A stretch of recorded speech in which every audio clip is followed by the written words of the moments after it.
Hello అండి, welcome to NJP properties అండి. నేను చూపించే ఈ ప్రాపర్టీ వచ్చి మన విజయవాడ పోరింగ్ అండి. ఇది 220 గజాల ప్లాట్ అండి. నార్త్ ఫేసింగ్ ప్లాట్ అండి, ఉత్తరం ఫేసింగ్ ప్లాట్ అండి. అలాగే ఉడా అప్రూవ్ లేఅవుట్ ప్లాట్ అండి. ఈ ఏరియా అన్నది చాలా బాగుంటుందండి. బందర్ రోడ్ హైవే నుంచి ఈ ప్లాట్ దగ్గరికి కరెక్ట్గా ఒక 2 km డిస్టెన్స్ వచ్చిందండి.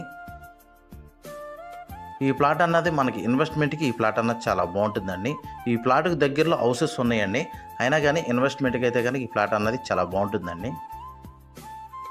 ప్లాట్ ముందున్న రోడ్ వచ్చి ఈ రోడ్ అండి. ఈ రోడ్డు కూడా వచ్చి 33 అడుగుల రోడ్ అండి. ఈ ప్లాట్ కొలతలు కూడా వచ్చి వెడల్పు వచ్చి 33 అండి, లోతు వచ్చి 60 అండి. ఈ ప్లాట్కి దగ్గరలో హౌసెస్ అన్నాను కదండి, అవన్నీ హౌసెసేనండి. ఈ ప్లాట్ తీసుకునేటప్పుడే మన బ్యాంక్ లోన్తో ఈ ప్లాట్ తీసుకోవాలనుకున్నా కానీ బ్యాంక్ లోన్ అన్నది వస్తుందండి. ఈ ప్లాట్కి ఇక్కడ గవర్నమెంట్ వాల్యూ అన్నది 20,000 ఉందండి. అందులో మనకి 75% వరకు బ్యాంక్ లోన్ వస్తుందండి. వీళ్ళు కాస్ట్ అన్నది గజం అన్నది 23,000 చెప్తున్నారండి. స్మాల్ నెగోషియబుల్ అయితే ఉంటుందండి. అలాగే ఈ ప్లాట్ గురించి ఏం డీటెయిల్స్ కావాలనుకున్నా డిస్ప్లే అవుతున్న నా కాంటాక్ట్ నెంబర్ కాల్ చేయండి. మన వీడియోస్ కొత్తగా ఎవరైనా చూసేవారంటే కనుక సబ్స్క్రైబ్ చేయండి. వీలైతే కనుక లైక్ చేయండి, షేర్ చేయండి. అలాగే మీ ప్రాపర్టీస్ ఏమైనా సేల్ చేయాలన్నా కానీ నన్ను డైరెక్ట్గా కాంటాక్ట్ చేయొచ్చండి. నా ఆఫీస్ వచ్చి మన విజయవాడ పోరింగ్ అండి. థ్యాంక్స్.